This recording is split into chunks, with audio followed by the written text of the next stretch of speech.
Hola amigos, ¿qué tal? Stuart here from Spain Speaks with an update video today. We'll have a bit of a chat about what's going on around the country. We'll go into the press and take a look at what is happening there.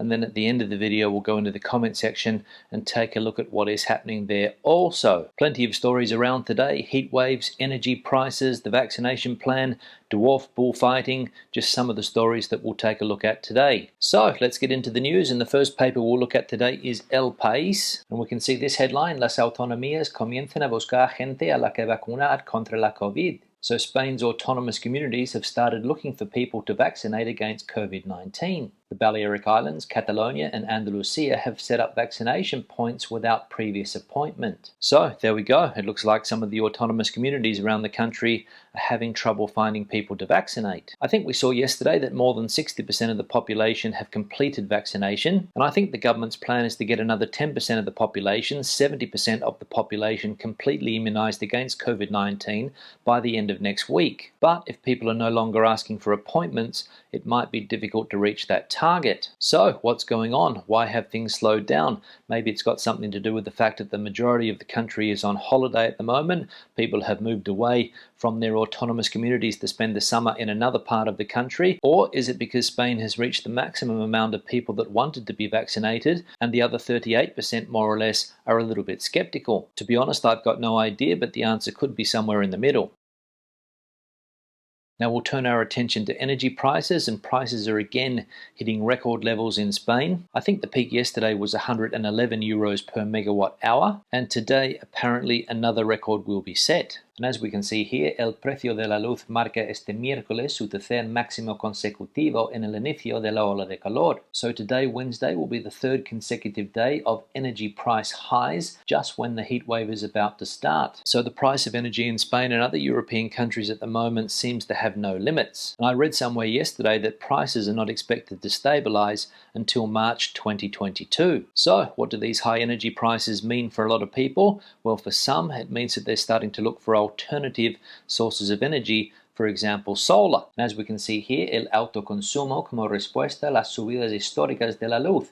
Así funcionan las placas solares. These can be installed on any roof as long as there's enough space. Now I mentioned last week that a lot of people in my neighborhood have recently installed solar panels. There seems to be a solar panel boom going on in some parts of the country, and people are looking for ways to reduce their energy bills. As I've mentioned on various occasions over the years, it hasn't always been easy in Spain to look for alternatives because there was a sun tax in place for many years. But I think it was back in 2017, maybe 2018, that this sun tax disappeared. And of course that means that it's a lot easier now in Spain to become energy self-sufficient. So maybe I'll have a look at installing a few solar panels on the roof, but I'll chat with some of the neighbours beforehand to see if it's been worth their while. Now there's a heat wave on the way starting today, I believe, and the majority of the country is going to experience very high temperatures. As we can see here, casi toda España se prepara para soportar la primera gran ola de calor del año. So most of the country preparing for the first large heat wave of the year, and I think the only parts of the country that are not going to be affected are in the north, Galicia, Asturias and Cantabria. So if you're in one of the other 14 autonomous communities, get ready for extreme temperatures of up to 44 degrees in some places. And as I look out my window here on the coast in Portugal, completely different, and I don't think it's going to get above 21 degrees Celsius here today. Now the final piece of news we'll look at today is a bit of a strange story in the English version of El País, and the headline caught my attention: Spain calls for ban on dwarf bullfighting shows for degrading people with disabilities. Associations say the spectacles make fun of people with dwarfism, but performers argue that they have a right to entertain and that they are idols for children. Spain's Social Rights Ministry is calling for a ban on shows of dwarf bullfighters for degrading people with disabilities. These types of shows, which were common until recently in small Spanish towns and villages, see people with dwarfism fight a young cow and clown around. The Social Rights Ministry argues that this kind of entertainment undermines the dignity of this collective, an argument supported by disability associations. So there we go, dwarf bullfighting making headlines for degrading people with disabilities, and to be honest, I didn't even know dwarf bullfighting existed. And the issue has been highlighted by Spain's Social Rights Ministry, a ministry that is in the hands of the Podemos side of the government. So what do you think? Should dwarf bullfighting be banned? Does it degrade people? Or do you side with the performers and agree that they have the right to entertain if that's what they want to do? Let us know in the comment section. Now, speaking of the comment section, let's take a look at what's happening there today. One here from Out and About. I love listening to your updates every day, but now find the utter BS being spouted about COVID, herd immunity, and soon to be climate change utterly hysterical.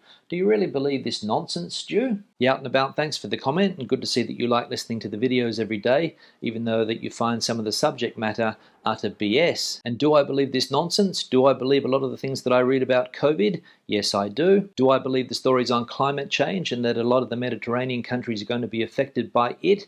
Yes. And do I believe that herd immunity figures are changing because of different variants of COVID-19? Yes. And the reason I believe a lot of the things I read on that topic is because the information has been put out there by scientists, people that know what they are talking about, and not by people on the internet who have no idea what they're talking about at all, which is where a lot of people, unfortunately, nowadays get their information from. I'd like to think that somebody that spends their life researching these topics, for example, climate change, knows what they're talking about. I'd also like to think that an infectious disease expert knows about infectious disease. But a lot of people like to question the experts, especially in the media. They call themselves free thinkers. In Australia, there's a guy called Alan Jones who speaks absolute nonsense. He often has a politician on his show called Craig Kelly, another person who has no idea what he's talking about. But a lot of people unfortunately think that people like Alan Jones, because they're on TV talking about these topics, are experts, and the fact of the matter is that they're not. But unfortunately, this is the society that we live in, and it is what it is. One here from San Francisco. I go to Spain for the food and the culture,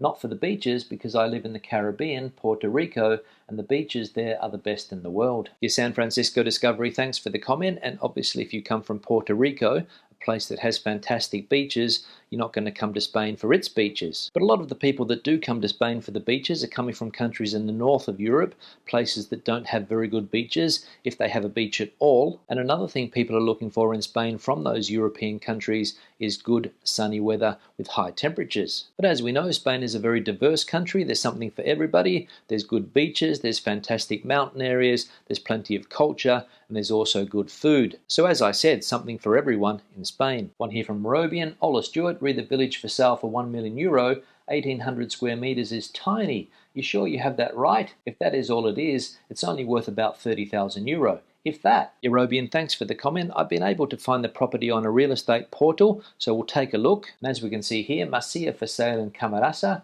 990 grand. Property description, rural town of old construction for sale, semi-habitable, in which there are already 7 houses of different surfaces and several annexes. Pool, tennis, gardens, forest, orchards. Located in a beautiful, lush, natural setting with centuries-old trees. Let's have a look at the basic features. Masia, 1,801 square meters, constructed surface area, 30 bedrooms, no bathroom, 35,500 square meters of land, fireplace, second-hand, needs renovating, built in 1930, no heating, and you've got a swimming pool and a garden. Let's have a look at some of the pictures of the area. We can see the pool there, it's a bit green. The outside of the property, plenty of trees, as they say. Nice stream, and that's what it looks like inside, but as they said, it needs to be renovated. So there we go, we've seen what the property is like, both inside and out. Is it worth close to €1 million?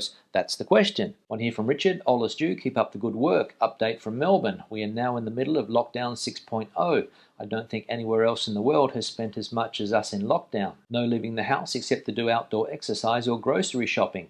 All other shops are closed. Cannot visit other people's homes. Cannot go more than 5-kilometre radius of your house. Must work from home if able. Yeah, Richard, thanks for the comment. And I have heard that Melbourne is now in its 6th lockdown, or lockdown 6.0 as you guys are calling it down there. I listen to a couple of Melbourne radio shows every day, so I'm fairly up to speed on what's going on in that part of the world. Sydney's also in a lockdown, but from what I hear it's fairly light compared with the one in Melbourne. But it is what it is, and until the world gets vaccinated, or until you guys down there in Australia get vaccinated, get above that 17 or 18% mark, which I think you're currently at, it's going to go on and on and on. And there's a lot of Aussies overseas that are still not able to get home, and they're starting to get very, very frustrated with ScoMo's policies. One here from Ed. Southern Europe simply needs proper land management. For example, Portugal, where they plant lots of eucalyptus with pine, which is like mixing candles and tinder and wondering why you get huge fires. Simple answer to forest fires is controlled burning to prevent build-up of scrub and create fire breaks,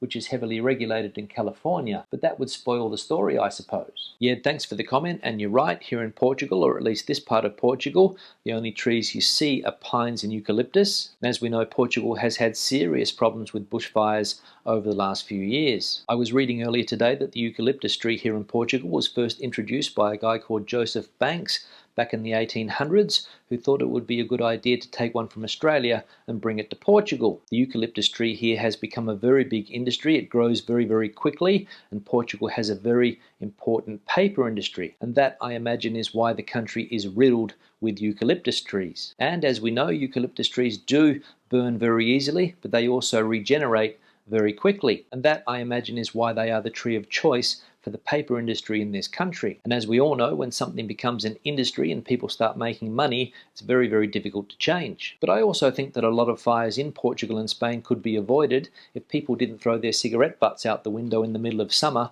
which is something that I still see on a daily basis. On that note, I'll wrap the video up. Questions and comments, please leave them in the section below. Debate the situation out as you normally do. Give the video a thumbs up if you liked it, thumbs down if you didn't. I'll see you in the next one. Hasta luego.